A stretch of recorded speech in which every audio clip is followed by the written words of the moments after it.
And good morning, everyone, to their morning coffee with Marcaida. And today's thought to think about is your weaknesses and turning those weaknesses into your strengths. So one of the things that in a perfect world, everybody just wants to focus on the things that they love to do. Usually, if it's something you love to do, you're probably good at it, and these are your strengths. And sometimes there are, in a perfect world, everything we want to be perfect at. But the truth is, we have our strengths and we have our weaknesses. So how does one work toward mastering themselves or even identifying these weaknesses? Why do we have to work on them? Because I found that by holding on and hiding my weaknesses and only playing on my strengths, I truly am not accepting of who I truly am. I am a person with my strengths, the good parts, and I have my weaknesses. And I found that the more I try to give excuses for my weaknesses rather than accepting them, I can never turn them into strengths. So one of the things I found is accepting that weakness.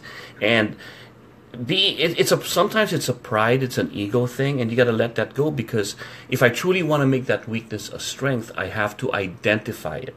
Identifying it and accepting it is the first step. Knowing that, let's say, let's go to everybody's fears. Public speaking, that could be a weakness for some people. I used to use that as an example, how I overcame that. Everybody has that fear, especially when I was younger. I had that fear of speaking in public. And it was one of the required things I had to do in school. And one of the things that I used to watch my cousin do, just as an example. And it was my weakness. I was really an introverted, shy person, believe it or not. I didn't want to talk much. But until I accepted that that was a fault, I'd say, well, why'd you freeze up there? I don't want to talk because I'm not feeling well. Or I don't want to talk because my voice doesn't sound good. Excuses, excuses, excuses.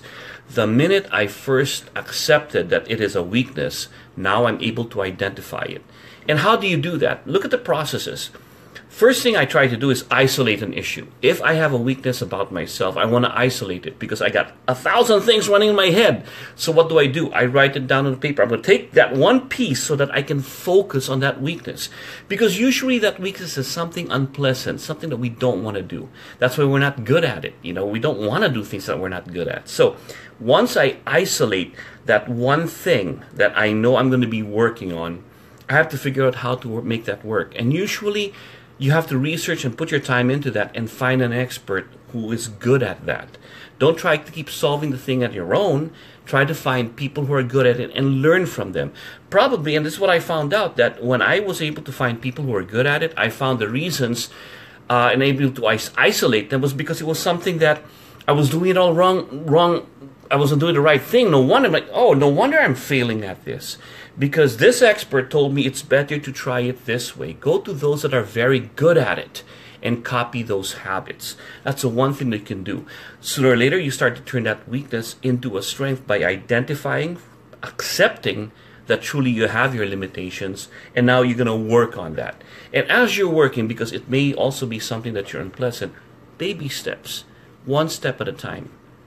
If, let's say, my fist is my weakness, and I'm trying to copy this to make it strong, that's too much all at one time. Even if somebody shows me how to make it work for me.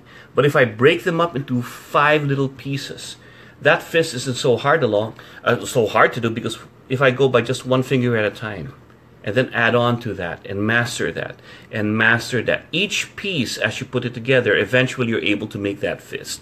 Simplify it, break it up, because if you get it all at once, it could be very unpleasant. But if you go a step at a time, you turn all these things, because remember, this is my weakness that I want to build into something good. If you pretty much accept, identify, isolate, get the experts to help you, you can turn that weakness into a strength. And then all of a sudden, the mastery of oneself slowly gets you to that point. Doug Marcaida here on a Monday. Hope you guys have a great week. And my morning cup of joe to share with all of you.